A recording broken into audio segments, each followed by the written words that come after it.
La visite d'État que le président Denis Sassou Nguesso vient d'effectuer du 25 au 29 juin 2024 en Russie, à la faveur de la commémoration des 60 ans de l'établissement des relations diplomatiques entre la Fédération de Russie et la République du Congo, appartient désormais à l'histoire.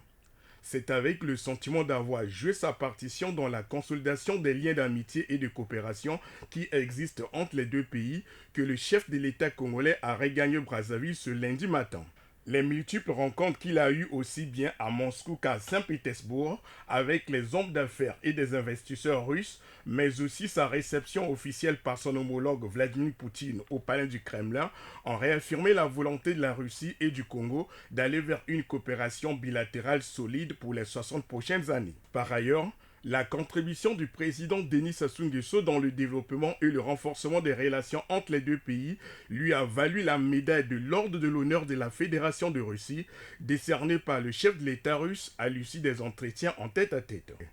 À Moscou, le président congolais s'est acquitté aussi d'un devoir de mémoire en rendant hommage aux combattants russes tombés sous le drapeau pendant la Seconde Guerre mondiale par le dépôt de la gerbe de fleurs sur la tombe du soldat inconnu. De même qu'il a été consacré docteur honoris causa de l'université de Saint-Pétersbourg en reconnaissance de ses qualités d'homme d'État. Notons que le retour du chef de l'État dans la capitale ouvre une autre page de son agenda de travail avec la tenue à Brazzaville de la conférence internationale sur la forestation et le reboisement du 2 au 5 juillet 2024.